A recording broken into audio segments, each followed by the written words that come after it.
Hi everyone, this is Ashley with CT Marina Digitals. I am going to do a tutorial to show you how to use my new Mom Marquee digital backdrops in Photoshop. So actually I got a request for these with lights, and then we quickly figured out that we actually like them without the lights, and it's a lot easier to blend the digital backdrops with just the letters without the lights. So I made a whole collection for them. I have opened the digital that I want to use, and I have opened the photo I want to use. I actually lost all of my clients' photos, like literally years worth of stuff, a couple months ago. So I am working with only the last gallery I have. So I obviously did not shoot for this digital, but I really like this color. So I'm going to do my best to color change this to match the backdrop because I am a monochrome person and I like my colors to match. Okay, so I have opened the digital. I have opened my image that I want to use. There is a really cool feature in Camera Raw that came out not too that long ago for a slider for changing your colors or your hue in your images in Photoshop. So I'm going to go ahead and duplicate my layer, and this is obviously way more than you will have to do if you actually shoot more for your digital. So if you don't want to watch this part, feel free to fast forward. I'm going to go up to Filter and Camera Raw, and I'm going to make sure that, come down to my color mixer, make sure that my hue is selected, and then they now have this little thing over here that you can check. I'm going to zoom in, and I'm wanting to change, I don't want to zoom in too much actually, I don't think I'm going to zoom in yet. I'm going to come over to my blue, I'm going to click, and then I'm going to slide all the way over to my green. I'm going to click OK, and I'm going to switch back over. It's still not really where I want it, so I'm going to go back up to Camera Raw again, and I'm going to do it again.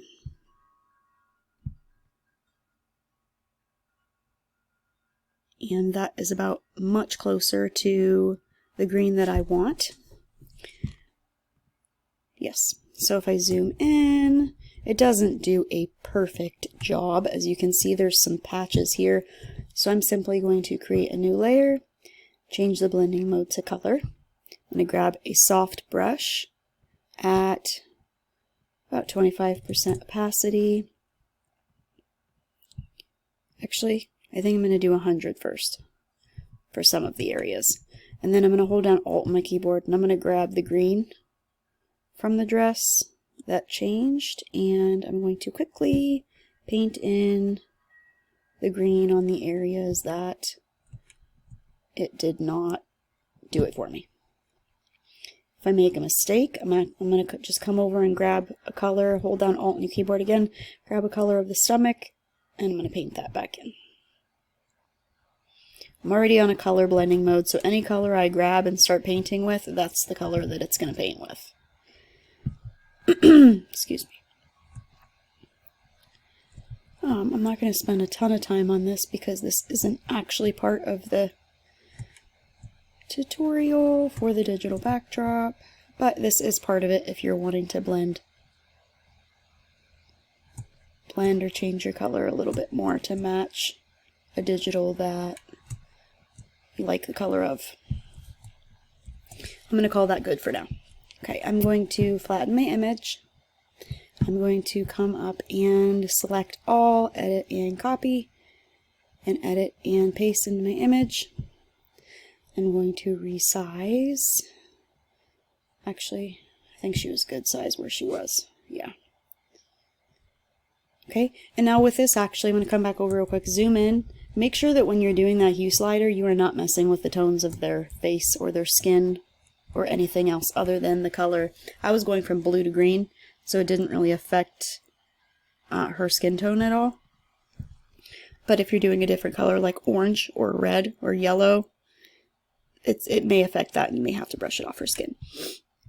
Okay, so I'm going to, now that I have my image here, I'm going to pull her from the background. So I'm going to go over to my quick selection tool and select subject up here at the top. Make sure that your subject layer is selected. Make sure it looks pretty good, and then I'm going to duplicate that layer and create a layer mask. And then I'm going to come down here and unlock my digital backdrop, and I'm going to drag it right in between. Okay, so not only did I want to change the color for the dress, but I wanted to change the color for the backdrop because it is much easier to paint in your original floor than it is to paint in your own shadows, which I have a lot of tutorials on my YouTube channel already showing you how to paint shadows. I'm not doing that today. I'm going to paint it back in the shadows on this dress. So I'm going to come up to my layer mask here, and I'm going to go up to my brush here, make it a little bit bigger. I don't want to make it too big. Oops, we don't want to be on black, we want to be on white. Make sure you're on a white brush, soft. And I'm going to go around the very edge here, around just her dress. And I'm going to paint in around the bottom, make it a little bit bigger just to feather it out some. Okay. Oops, I didn't want to go all the way back there. Okay, and then I'm going to press X on my keyboard, which is going to actually switch to my black brush. I have X on my keyboard to go back and forth between my white and my black brushes, and I'm going to brush off the edges of the backdrop so that doesn't show through. Okay, I'm going to come in and do it even a little bit more. I'm going to lower my brush to about 20%. I'm just getting rid of that texture that I brought in here. And if you want, you can leave the texture and just paint in or add a texture to the digital and not have to worry about that. Okay, so I'm going to zoom in and just make sure that the edges of her are good. They don't look too copy and pasted, that I don't need to paint anything in. Looks like her finger's missing here, so I'm going to make my brush smaller, 100%. Oops, switch back to my white brush and I'm going to paint in her hand. Okay, so now my dress over here is pretty dark. My light is coming from the right direction. Make sure you check that. Light is falling on the digital backdrop the same way as it's falling on my subject. That's what we want. This dress is a little dark right here, so I'm going to lighten it up. I'm going to add a layer above my subject. I'm going to right click and create clipping mask, or you can simply press Alt on your keyboard and click between those layers to create that clipping mask. Excuse me. I am going to change the blending mode of that layer to screen. I'm going to grab a soft brush again, about 20% opacity. Excuse me, I'm sick. I'm losing my voice, so if it's hard to understand me at times. And then I'm going to select a light medium part of the dress, and then I'm going to just brush it on where I want more shadows on my dress. Or not shadow, sorry, light. Okay, good. See, that took away all that shadow because we're not really going to have that, especially with this dress because it has like a sheen to it. We wouldn't have had many shadows over here. All right, now I need to add a little bit of shadow to my backdrop because she's blocking some of that light that should be falling onto this M over here. So I'm going to create a layer above my digital backdrop. I'm going to change the blending mode to multiply. I'm going to come over here and I'm going to hold down Alt on my keyboard and I'm going to select a dark part of this M. I'm on 20% opacity already. I'm just going to brush in some shadow. I'm going to select the color of the floor and I'm going to brush in some shadow over there. Not a ton because the shadows, as you can see, they're feathered here. They're not really harsh shadows. It's feathered light. Okay, and now I want to add a little bit of warmth to her because she's looking a little blue. So I'm going to come up to my subject. I'm going to go to my adjustments. I'm going to click my color and vibrance, and I'm going in that clipping mask. Since I created another layer in between the layer that I already had clipped, it automatically clips it. If I was to create a new layer all the way up at the top, I would have to create another clipping mask myself. So I'm gonna clipping mask is already applied. That makes sure that I'm only working on my subject and not the backdrop. I'm just gonna slide my temperature to the yellow, just a little. Didn't do a ton. Kind of did a lot actually. I didn't do a lot with the slider, but dramatically changed the color balance on her, which is what I wanted. I'm gonna zoom in, check my edges. As you can see, there's still a little bit of blue in the dress, which is fine, but I would have taken a little bit more time with that. I will probably add a texture to the backdrop.